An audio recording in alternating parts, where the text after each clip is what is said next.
വേദിയിലും സദസ്സിലും ഇരിക്കുന്ന വിശിഷ്ട വ്യക്തികൾ, അധ്യാപകർ, അനധ്യാപകർ, വിദ്യാർത്ഥികൾ, എല്ലാവർക്കും ഒരായിരം നന്ദി അറിയിച്ചുകൊണ്ട് ഞാൻ തുടങ്ങട്ടെ. നമ്മളെല്ലാവരും കുട്ടിക്കാലം തൊട്ട് കേൾക്കുന്ന ഒരു സംഭവമുണ്ട്, രണ്ട് തോണിയിലും കാലിടരുത്.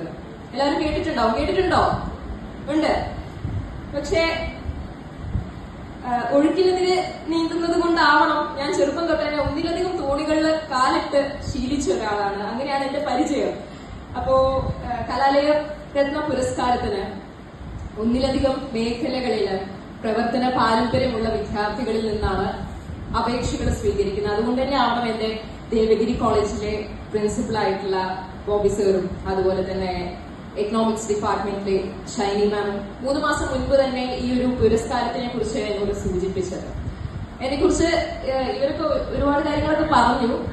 ഞാൻ 3-ാമത്തെ വയസ്സിലാണ് ക്ലാസിക്കൽ ഡാൻസും ക്ലാസിക്കൽ മ്യൂസിക് ഒക്കെ പഠിച്ചു തുടങ്ങുന്നത്. ആ പ്രായത്തിൽ തന്നെ വേദികളിൽ കയറുന്നുണ്ടായിരുന്നു ഡാൻസിനും പാട്ടിനൊക്കെ വേണ്ടിയിട്ട്. 7-ാമത്തെ വയസ്സിലാണ് ആദ്യമായിട്ട് ഒരു കവിതാ സമാഹാരം, ഒരു പുസ്തകം പുറത്തിറക്കുന്നത്. അതിന് 8-ാമത്തെ വയസ്സായപ്പോൾ തന്നെ നമ്മുടെ ബഹുമാനപ്പെട്ട MT വാസുദേവൻ സാറിന്റെ കയ്യിൽ നിന്ന് സാഹിത്യത്തിനുള്ള ഒരു പുരസ്കാരം ലഭിക്കുകയുണ്ടായി. ആ പ്രായത്തിൽ തന്നെയാണ് ഞാൻ ഈ ഡബിങ്ങും അതുപോലെ തന്നെ TV ഷോ ആങ്കറിങ്ങും മോഡലിംഗ് അങ്ങനത്തെ രംഗങ്ങളിലേക്കൊക്കെ വരുന്നത്. ഒരു 13 വയസ്സായപ്പോൾ ഓട്ടംതുള്ളലൊക്കെ പഠിച്ചു. പിന്നീട് +1 ഒക്കെ എത്തിയപ്പം ഈ സാമൂഹ്യ സേവന രംഗങ്ങളിൽ വളരെ സജീവമായിട്ട് പ്രവർത്തിക്കാൻ തുടങ്ങി.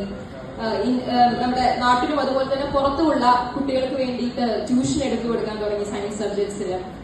അപ്പോ ഈ ഒരു പുരസ്കാരം നമ്മുടെ സംസ്ഥാനത്തിലെ ഏറ്റവും മികച്ച കോളേജ് വിദ്യാർത്ഥിക്കുള്ള കലാലയ രത്ന പുരസ്കാരത്തിലേക്കുള്ള എന്റെ ഒരു യാത്ര എന്ന് പറയുന്നത് സത്യം പറഞ്ഞാൽ ഒരുപാട് വർഷങ്ങളുടെ ഒരു യാത്രയായിരുന്നു. ഒരുപാട് വർഷങ്ങളുടെ ഒരു പ്രയത്നവും കാത്തിരിപ്പുമായിരുന്നു.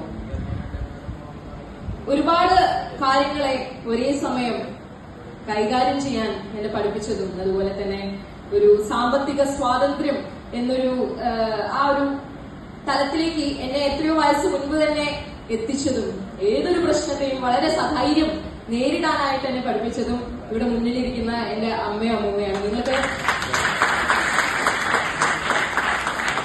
ഒരു 7 വയസ്സായ കുട്ടിക്ക് കവിതകൾ രചിക്കാനും അതുപോലെ തന്നെ 8-ാമത്തെ വയസ്സിൽ ഒരു പുരസ്കാരം ലഭിക്കുക എന്ന് പറയുന്നത് കുട്ടിക്ക് ഒരിക്കലും ഒറ്റയ്ക്ക് വിചാരിച്ചാൽ നടക്കുന്ന സംഭവമല്ല. അപ്പോ അതിന് ഇന്നേ വരെ ഇനി അങ്ങോട്ടും ഇതുവരെയും ഇന്നും പോലും എന്നും കൂടെ നിന്നിട്ടുള്ളതും മുന്നോട്ട് നമുക്ക് പിന്നിൽ നിന്ന് പുഷ് ചെയ്യാൻ എപ്പോഴും ഒരാളുള്ളപ്പോൾ നമ്മളിങ്ങനെ പോയിക്കൊണ്ടിരിക്കും. അതിനെപ്പോഴും അവരായിരുന്നു കൂടെ ഉണ്ടായിരുന്നേ. അച്ഛനുണ്ടായിരുന്നെങ്കിൽ ഈ കൂട്ടത്തിൽ, ഈ കാണികളുടെ കൂട്ടത്തില് അച്ഛനും വളരെ സന്തോഷത്തോടെ ഇരിക്കുന്നുണ്ടായിരിക്കും. പിന്നെ വേറൊരു കാര്യം എനിക്ക് പറയാനുണ്ട്. ഇപ്പൊ പെട്ടെന്ന് എനിക്ക് തോന്നിയതാണ് ഇതും കൂടി ഒന്ന് പറഞ്ഞേക്കാന്ന്. ഞാൻ +1 +2 പഠിക്കുന്ന കാലഘട്ടത്തില്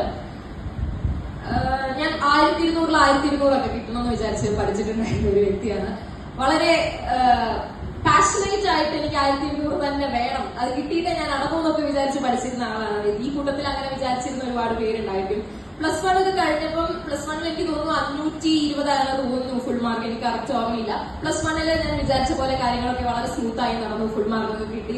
അപ്പൊ അതേ ധൈര്യത്തോടെ തന്നെ ഞാൻ +2 നേരിട്ടു. പക്ഷെ +2 എന്തോ നിർഭാഗ്യവശാൽ എനിക്ക് 99.5% ആയിപ്പോയി. അപ്പൊ 0.5% കുറെ പേര് ഇപ്പൊ തന്നെ വിഷമിച്ചിരിക്കുന്നു. അപ്പൊ ഞാൻ അന്ന് ആ 0.5% പോയതിന് ഒരുപാട് കരഞ്ഞിട്ടുണ്ട്. എന്റെ ജീവിതം തന്നെ തീർന്നു പോയല്ലോ ദൈവമേ എന്നൊക്കെ ആലോചിച്ച് ഒരുപാട് ദൈവങ്ങളെ പഴിചാരിയിട്ടുണ്ട്. അപ്പോ ഞാൻ എന്റെ സുഹൃത്തുക്കളോടൊക്കെ പറയുമ്പോൾ അവർ പറയും, നിനക്ക് 99.5 കിട്ടിയതിലല്ല സന്തോഷം, പകരം 0.5 പോയതിനാണ് നിനക്ക് വിഷമം എന്നൊക്കെ പറഞ്ഞിട്ടുണ്ടായിരുന്നു. പക്ഷേ അന്ന് അത്ര എഫേർട്ട് ഇട്ടതിന്റെ ഒരു റിസൾട്ട് എനിക്ക് പിന്നീടാണ് ഉണ്ടായിരുന്നത്. നിങ്ങളോട് നിങ്ങളെ അധ്യാപകരൊക്കെ പറയുന്നുണ്ടാവും, ഇന്നിടുന്ന എഫേർട്സിന്റെ റിസൾട്ട് നിങ്ങൾക്ക് നാളെ കിട്ടുന്നത്. ഇൻസ്പയർ സ്കോളർഷിപ്പിന്റെ കാര്യം എനിക്ക് എല്ലാവർക്കും അറിയുന്നുണ്ടാവും. പലർക്കും ഇവിടെ ഇൻസ്പയർ സ്കോളർഷിപ്പ് കിട്ടുന്നവരുണ്ടാവും. അപ്പോ ഞാൻ പഠിച്ചിറങ്ങിയ കാലഘട്ടത്തില് അന്നത്തെ ഇൻസ്പയർ സ്കോളർഷിപ്പിന്റെ ഇന്ത്യയിലുള്ള കട്ട് ഓഫ് എന്ന് പറയുന്നത് 99%. 99%-ലും കൂടുതലുള്ള കുട്ടികൾക്ക് ആ സ്കോളർഷിപ്പിന് അപ്ലൈ ചെയ്യാനും അതുപോലെ തന്നെ അതിൽ ക്വാളിഫൈ ചെയ്യാനുമുള്ള ഒരു ചാൻസ് ഉണ്ടായിരുന്നു. അപ്പൊ എന്തോ അന്ന് 100% പ്രതീക്ഷിച്ച് പഠിച്ചതുകൊണ്ട് 99.5% കിട്ടി. ഇന്ന് ഏകദേശം ഒരു 1.5 ലക്ഷത്തിലും മേലെ രൂപയാണ് ആ സ്കോളർഷിപ്പ് വഴി ഓരോ ഇൻസ്പയർ സ്കോളറിനും കിട്ടിക്കൊണ്ടിരിക്കുന്നത്. അപ്പൊ നിങ്ങൾ ഇന്നിടുന്ന എഫേർട്സ് അതിന്റെ റിസൾട്ട് ഇന്ന് തന്നെ കിട്ടണം എന്നൊന്നുമില്ല, നിങ്ങൾക്ക് അതെന്തായാലും കിട്ടും. പിന്നെ നിങ്ങൾക്ക് എന്താണോ കിട്ടാൻ ആഗ്രഹിക്കുന്നത് അതിലും ഒരു പടി മേലെ നിങ്ങളൊന്ന് ആഗ്രഹിക്കുക. ഞാൻ എന്റെ അവസ്ഥ പോലെ ആവരുതല്ലോ. ഞാൻ 99.5 പ്രതീക്ഷിച്ച് പഠിച്ചിട്ടുണ്ടായിരുന്നെങ്കിൽ എനിക്ക് ചിലപ്പോ 1.5 ലക്ഷം കിട്ടില്ലായിരുന്നു ഇൻസ്പയർ സ്കോളർഷിപ്പ് വഴി. അപ്പൊ 100% പ്രതീക്ഷിച്ചതുകൊണ്ട് എനിക്ക് 99.5 കിട്ടി. അപ്പോ നിങ്ങൾ എപ്പോഴും ഒരു പടി മേലെ എന്താണോ നിങ്ങൾക്ക് വേണ്ടത് അതിലും ഒരു പടി മേലെ നിങ്ങൾ ആഗ്രഹിക്കാൻ ശ്രമിക്കുക.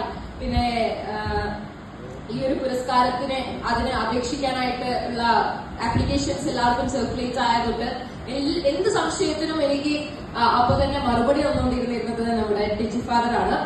അപ്പോ വളരെ കൂളായിട്ട് എനിക്ക് എന്തും ഒരു പേടിയും കൂടാതെ ചോദിക്കാനുള്ള ഒരു സ്പേസ് അവിടെ ഉണ്ടായിരുന്നു. ഞാൻ കോഴിക്കോട് നിന്ന് ഇറങ്ങുമ്പോഴും ട്രെയിന് കയറിയപ്പോഴും ഇവിടെ എത്തിയപ്പോഴും ഒക്കെ ഓരോ വിവരങ്ങളും അന്വേഷിച്ചുകൊണ്ടിരുന്നിരുന്നതും ഇവിടെ എത്തിയപ്പോൾ വേണ്ട എല്ലാ സഹായങ്ങളും അദ്ദേഹമായിരുന്നു ചെയ്തു തന്നിട്ടുണ്ടായിരുന്നത്. ടെജി ഫാദറിന് നന്ദി അറിയിക്കുകയാണ്. ഞാനിങ്ങനെ ആലോചിക്കായിരുന്നു എന്ത് കൂൾ ആൻഡ് ഭയങ്കര എനർജറ്റിക് ആയിട്ടുള്ള ഒരു ഫാദറെയാണ് നിങ്ങൾക്ക് കിട്ടിയിട്ടുള്ളത് എന്നുള്ളത്. കാരണം ചെറുപ്പം തൊട്ടേ ഞാൻ CMIന്റെ അണ്ടറിൽ തന്നെയാണ് പഠിച്ചു വന്നിട്ടുണ്ടായിരുന്നത്. കോഴിക്കോട് സിൽവേഴ്സിലായിരുന്നു ഞാൻ 1ാം ക്ലാസ് തൊട്ട് +2 വരെ അവിടെ തന്നെയായിരുന്നു. അപ്പൊ ഒരുപാട് അച്ഛന്മാരെ അവിടെ നിന്ന് കണ്ട് പരിചയമുണ്ട്. പിന്നീട് ദേവഗിരി കോളേജിലേക്ക് വന്നപ്പോൾ അവിടെയും ഒരുപാട് അച്ഛന്മാരെ കണ്ട് ശീലമുണ്ട്. അപ്പോ അതിൽ നിന്നെല്ലാം വ്യത്യസ്തമായിട്ട് അദ്ദേഹത്തിന് എന്തോ ഒരു ഭയങ്കര ഒരു പോസിറ്റീവ് വൈബ് ഉണ്ട്. അത് ഞാൻ ഇന്നലെ ഭക്ഷണം കഴിച്ചുകൊണ്ടിരിക്കുമ്പോൾ പറഞ്ഞിട്ടുണ്ടായിരുന്നു. പിന്നെ ദൈവത്തിനോടും അതുപോലെ തന്നെ എന്റെ രക്ഷിതാക്കളോടും എന്നെ ഇതുവരെ